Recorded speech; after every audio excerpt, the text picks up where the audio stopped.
Hello, I'm Bruce Lorincz, and this show is called Bruce on the Loose. I'm here on College Street at the new fire station with Chief Bob Lindner. Chief, welcome. What a facility.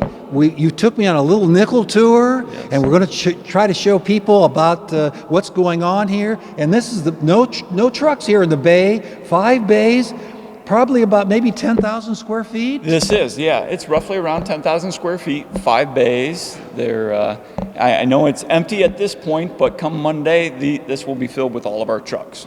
Unbelievable. So, now the trucks are, we were talking before the show, yeah. Taller, longer than they were a couple decades ago, right? More expensive. Oh, yes, sure. Yes. So down at Station 1, we're limited on height.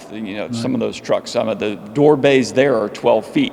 So when we built Station 2 and also this station, we made sure that we raised the overhead doors on that. So we have 14-foot doors on this one. So as the trucks keep getting bigger, we want to make sure, that this building for 50 years, as they keep getting bigger, they can fit. That's one of the biggest things, is always making sure your trucks fit in your apparatus bays. Right. Now, how many employees would work here? The fire, EMTs, and also your support staff. How many total people would be here? So Monday through Friday, the support staff, we usually have around 4 people, including myself. And then for the crews, we can have up to 6, but ideally we're going to have probably about 4 crew members working 24/7 out of this station. But we have capabilities up to 6. So there's 6 bunk rooms currently. And so that would be full time. These people, years ago, like a decade ago, we were volunteers. We're not, Wadsworth isn't that way anymore. No, we're not a complete full-time department. We're actually what they call a combination department. Okay. So currently, right now, we have up to 15 full-timers. And then next year, we're adding another one. And then everything else is part-time. So if there's some members from home, if a fire call comes in, they'll respond from home direct here. So we do have people that are at the station working the station shifts. And then we also have crew members, if it's a fire, that they'll come back. So we're considered what they call as a combination department. We have full-time and part-time staff.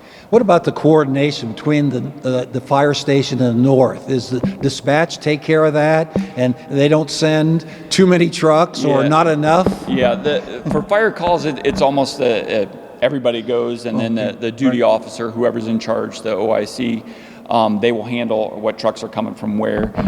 For EMS, it's broken down off of districts, so we divide the city up. The North End Fire Station handles their district, and then this station will handle theirs. Now, of course, if either one of the trucks is out on a call, vice versa, we handle that call, whichever station is available. We have a lot of senior citizens in Wadsworth. They really do, sometimes their health fails, and we have to be ready in an emergency way to get them to the hospital to get extra help, don't we? Yes, yeah. I mean, what we call the geriatric population, we have a lot of nursing homes, a lot of elderly. That's the majority of our calls. I would say 85 to 90% of our calls are EMS related on that, and then the rest is the fire or checking out, whether it's an alarm drop or something like that. All right, now what else do we have on the far side? I see all kind of doors, and it looks like an upper area there. So the west end of the building is what we are going to consider our support services. They support this area. So there's small crew restroom. The next room that you'll see, it's kind of open. There's no door on it. That's our hose storage. So the hose that's not on the fire trucks, the spare hose we'll put in there. That's where we wash the fire hose and dry it. So that's our hose room. The next door that you'll see is what we call our outside equipment. So whether it's the weed eaters, our gasoline equipment, snow blowers, there's a garage door that opens up to the outside, so you don't have to bring it in. It goes directly to the outside. The next room is our maintenance room, where any of the equipment that we have, our tools, if we have to do any minor repairs on the trucks, that will be our maintenance room. And then the last door is our SCBA room. So that's where we carry our oxygen for the ambulances. And then when we fill our air bottles that we wear when we go into a fire, we fill those. And if we have to do any maintenance on those. So that's our SCBA room. You talked about getting ready for the emergency situation, but people are raking leaves now. They're getting ready for snow. and sometimes people overdo it. Oh, and, yeah. and we have to call Yeah. to get emergency help. Yeah, each season has its own hazards, I would say, and yeah, usually, the fall time, people burning leaves, we usually get those fires, but then as we move into the winter, whether it's motor vehicle accidents from the driving in the snow or shoveling, people having heart attacks, we come into the infectious diseases of the flu, pneumonia, those issues, we see an uptick in the winter time. So each season has its own different elements that raise more calls for us. And what about Christmas? Sometimes, do you have some tips for people to not leave their lights on I was gonna say, yeah. difficult situations Yes, there? the main thing, usually what we see in Christmas is the Christmas trees, making sure if it's a live tree, keep it watered on that. The biggest thing that we see usually is electrical issues, whether that's too many extension cords, which, or too many Christmas lights all tied in together. And then also the heating. So, if your furnace isn't up, keeping them warming, a lot of people will use some type of space heaters, things like that, making sure you give them distance. So those are usually the heating elements that what we see in the wintertime, upticks in calls. Safety Director Matt Hiscock is going to join us. He had a meeting in Medina, but I imagine he may have pulled some of the hairs out of his head in trying to find a good location. Yes. Can you give a little insight as to how many sites you looked at and how you determined this was the right place? So this started back in 2016. We had a company come in and do a study, and we looked through the city. We actually looked at 26 different sites. Unbelievable. Trying to find out. There's a lot that goes into it, whether it's response time, a location, can we afford the property? As much as, I know there was a big push to keep us downtown, to try to find this big of a property downtown and still trying to, be able to afford that is very difficult. So we actually, prior to this one, we found a site that we were going to look at and go for, but then they sold it prior to us being able to attain that. How this site came available, there was a couple different houses on it, and one of them wanted to donate the property to us. So that started the whole process. Then we're like, okay, if we get this, could we get Right. a couple other houses? And Sure. and so the safety director worked on that and acquiring the land. So it actually, the site process started in 2016. So it wasn't a happy 6 months or 8 months. No. It was a long process, No, long and process. various stages along the way. Yes. Did the state of Ohio? Do you get a lot of directives from the state of Ohio? No, not for building the fire station. No, that's more for, whether it's the fire, our reporting, we have to report certain things, all of our calls to the state. So don't really have much directives from the state.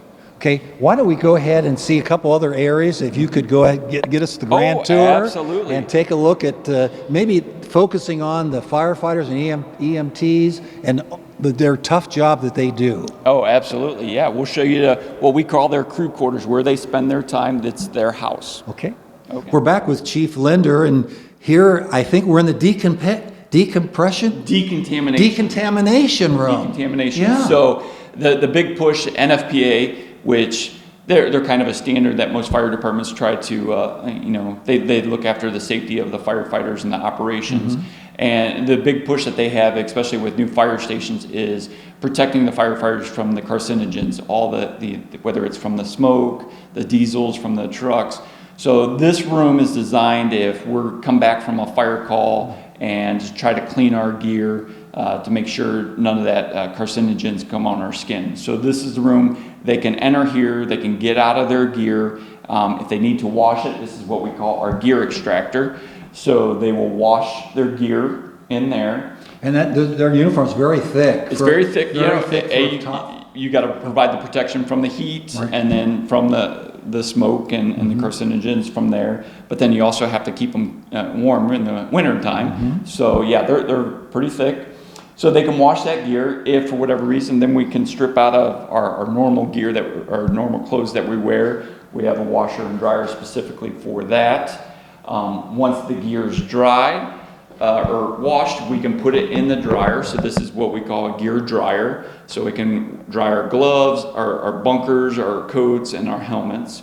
While that's all being done, we do have a shower. So if we have anything on our skins, we can definitely get all that chemicals off of us. So this is where we start to clean the process, because it's not just, once we come back from the fire call, we put it in. Now we got to take care of ourselves and make sure that we don't get any of that carcinogens into our system. Plus, it helps the equipment. Next time we're called, it's ready to go. We know it's clean and ready to be used for another call. Absolutely. It's all about being prepared, ready for that next call, because we never know when it's going to happen. Now, how much would a complete fire outfit and uniform cost? So if you're going from the boots all the way to the helmet, you're about $4,000. Wow. $4,000. I wouldn't have guessed anything like that, Chief. And that doesn't count the SCBA, that air bottles that we wear. That's just your regular gear. And then there's also time limits on those. So they're only good for 10 years. So every 10 years you have to replace that. So who checks on that? So that's part of my job in the budgeting, making sure we have a list of everybody's gear and when they're replaced, and making sure that they stay current within their gear. Might this new facility help with recruitment? How are we doing? I hear so many police departments and fire are really hurting. There's a real shortage of safety personnel. Yeah. To get staffing, it's not different. Like, for example, when I first got into the fire service, you would go take a test and I have to cut it off at 300 people. And that's for a position of one. And nowadays, you're lucky if you get 20 to 40 people applying for a full-time position. So the staffing has definitely been a challenge lately.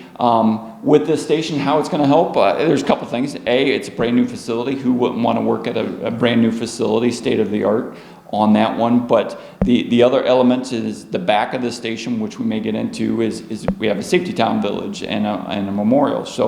And it butts up to the city park. So as people are viewing the park, they'll get to see the fire station, and hopefully the future kids, when they see this, they're like, hey, I want to work there. I want to become a firefighter. So we're hoping that that'll help in recruitment eventually.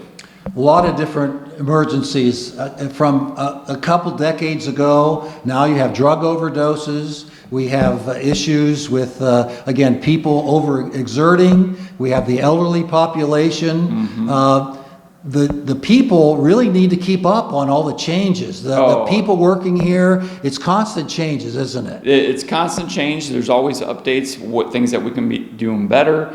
As things change, we have to evolve with it. And I always like to say in the fire service, if you stop learning, it's time to retire. Because you have to keep going to schools, you have to keep learning, as something new comes out, whether it's a new type of drug that you have to, know about, whether it's, try to prevent that, or the drugs that we use to help reverse different medical conditions in the personnel. So there is constantly training going on. Thank you very much, and we will be with segment 3 coming up. Sure. We're back with Chief Lindner, and here we have a facility where the firefighters are going to be using this a great deal. Yes, this is, they're home away from home. When they're working the station, we're here 24/7. So I like to think this area is their home. And the same features that you have at your home, we're going to have here, such as our kitchen. We have a dining room, and then living room, what we personally call as the day room. So where they're relaxing when they're not on calls at the end of the day, they can sit and watch TV. That's the day room. So I like to think this is their home away from home.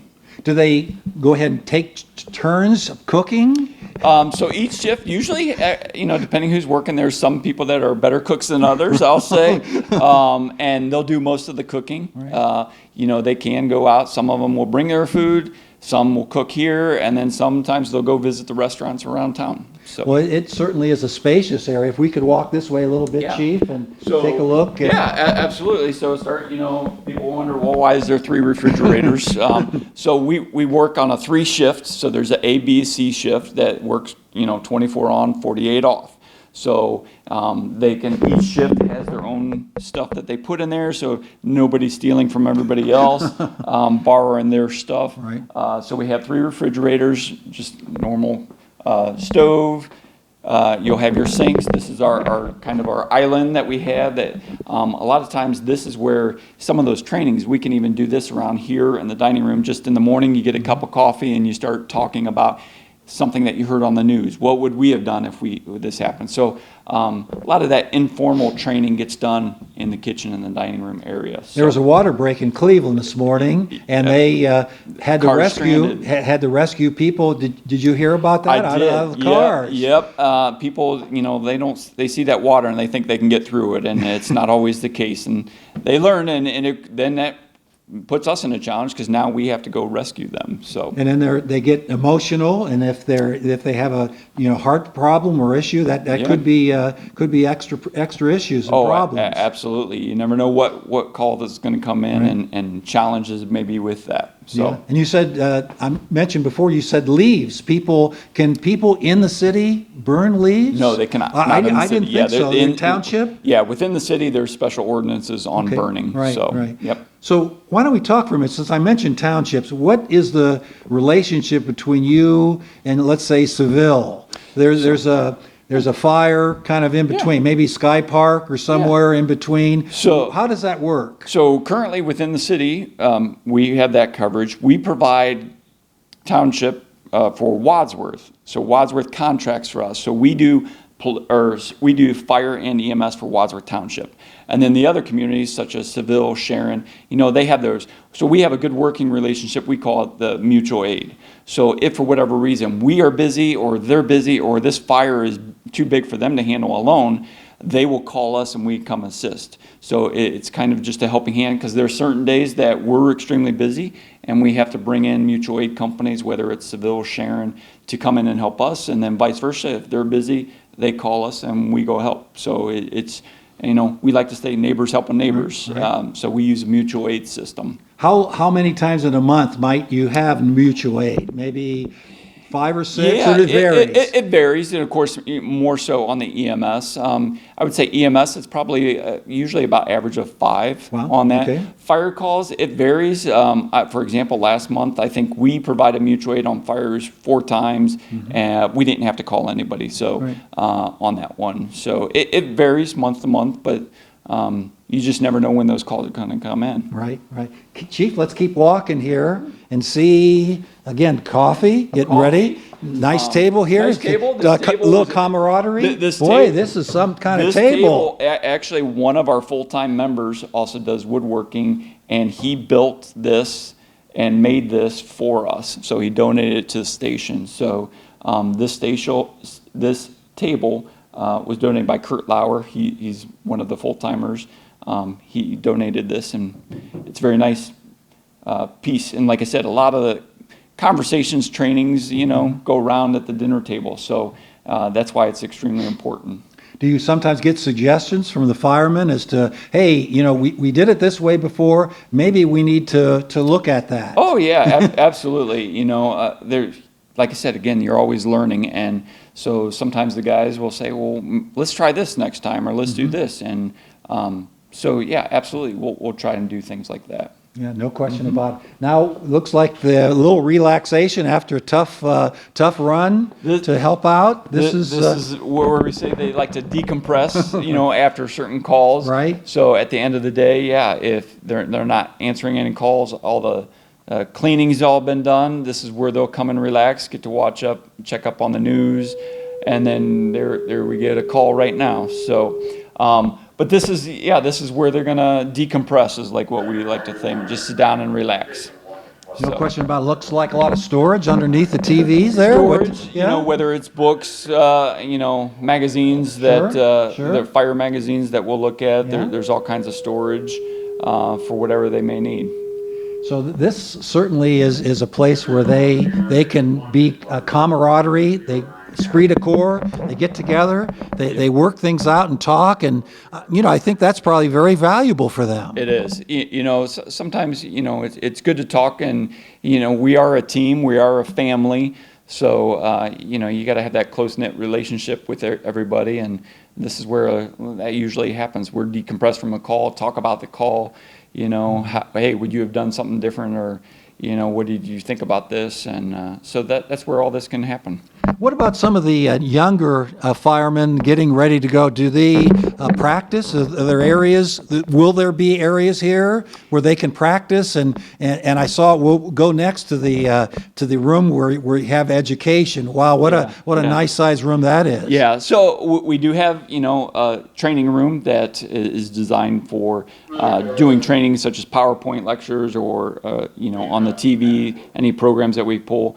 Back in the apparatus bay, we do have a couple areas where we can do ladder training. We have a confined space, basically a manhole cover that we can actually do confined space entry training in there. So a lot of the hands-on training will be done out in the apparatus bay. The training room is more of, if we're reviewing policies or medical protocols, that can be done in the training room. Chief, were there any other fire stations around the area that you kind of went and looked at and say, hey, I like this portion, but we can have an upgrade here? Were there any places you looked at to model? Yeah, so our architects, we went at a couple of their fire stations, Kettering Fire Station down in the Dayton area. Right. They're a full-time department. We went down and toured a couple of their facilities. There was another one outside of the Columbus area that the architects, Brookville. We looked at that. Green Fire Station, they opened their third station. I went and toured that facility, talked to not only the chief, but I like to talk to the crews, and I'm like, all right, what didn't you like about this station now that you've been in it, to try to learn from that. So yeah, and then I know the safety director also went to a symposium on fire stations where they talk and they toured a couple of facilities. So yes, prior to building a brand new station, you got to do your background and your education on that to see what's new out there, what can you incorporate in your station. So we did tour a bunch of different fire stations. I know next week we opened this facility up. What do you think some of the comments will be, some of the firefighters and EMTs? What do you think they'll say? I hope they're impressed. So far, the tours that we've given our crews, they seem impressed. They seem that they're like, it seems big on that. When you compare what this station looks like compared to the old station, that's 60-year-old, it's night and day. So I think they're very excited. That, it's always fun to be in a new facility. So I hope they like it. I think they're going to like it. I know they're very excited. I know people wanted to move in before the 20th, so they're like, can we move that date up? And I'm like, no, well, let's do the 20th. But they're excited to get in here. No question about it. We will be back with another segment in just a second. Chief Lindner, we talked before about training and keeping up with all the nuances with safety. What a room here to do this. I mean, this is phenomenal. Of course, education background, it's really important to go ahead and keep up with the changing times, isn't it? Absolutely. So our members train 4 times a month. 2 of them are based on EMS and 2 are on fire. So in the winter time, it's hard to get outside and do things. So that's usually where we do a lot of the in classroom portions. So whether we're reviewing, again, as I mentioned earlier, policies or different procedures that members want to try, that's where we can do this portion inside this training room. So we have desks set up for them. We can do even trainings with computers on that. Have a PowerPoint projector. And then whiteboards. So we tried to do the state of the art on this. One of the things that it's a goal we started with this one, we record a lot of our trainings as well. So if members can't attend that night, currently we have up at Station 2 an old outdated system, actually burned onto CD. So with this station, what we wanted to do is incorporate the digital to put it on a YouTube channel. And then also we want the crews to stay at Station 2 so they don't have to technically drive here. They can stay in their district in case there's a call up there. In the future, we put in the budget for next year to do that station so both stations can be tied together. So members can be here or up at the other fire station and they're still seeing and being able to interact with everybody. Do you also bring in speakers from other fire stations and maybe the state or something? We've brought in the State Fire Marshal's office. They do trainings. Our SUMA medical director, that's who we follow under SUMA. And they'll come in 6 times a year. They do their trainings, to let us know what's going on in the hospital and new protocol changes that we do. So yeah, we do bring outside vendors in to do some trainings, whether it's inside or outside. But this room is also not only a training room, but it's considered an EOC, so Emergency Operations Center. So if we had something big going on, We have lots of TVs in here, data, so we can set up different divisions in here in case there is a big event going on, that this will be basically our command center. Like a tornado or something that A really tornado, would hit Wadsworth you and know, really... for example, the rail incident that happened in East yeah, Boston. that's true. The first thing that they set up at the fire station. So that was their command center, was at the fire station. So that if something, God forbid, it would ever happen like that around here, we could activate this and this would be our command center. So what about the dispatch? Can we talk for a little bit about that? Sure. How do you determine what to send to that location that calls in and said there's an emergency? Yeah, so it's based off of policies on, depending mostly if it's an MVA, we're going to send an engine and a squad. There's always the ability to add more trucks if the incident commander that gets there needs additional equipment. We always call for that. But within dispatch, they have set protocols on what they send. And again, like I said, mentioned earlier, the EMS, the districts that they go, if it's a regular EMS call, they'll send that. Crews can always ask for more help, additional equipment, and then we provide that. If they need it on scene, we send that. But dispatch will handle all of that. Incident commander, can you tell me what his role is or what their role is? Yeah, so the incident commander is basically, like in the orchestra, the conductor. Okay. They tell everybody, they follow what that conductor is doing. So the incident commander, when they arrive on scene for a fire, they set up command. Everybody knows that's the person in charge. They check the scene, find out what additional resources, equipment they may need.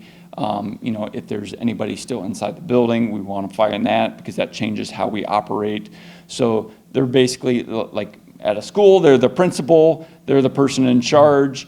Everything goes through them, and if they need additional help, they'll make sure those resources are coming. So they're the person in charge. So it's vital for you to get your crews to that location as quick as you can because of all the decision making and how you attack that fire or individual having problems. Yeah, within the fire service, time is very important, whether it's EMS, for a heart attack, somebody not breathing, or whether it's a fire, the fire growing quicker, every minute. So time is very important within the fire service. Chief Lindner, we didn't see every nook and cranny here, but we saw the main parts. We'll save a little bit for the spring when we do our open house. I am so impressed, and I'm sure you're probably walking on the cloud nine.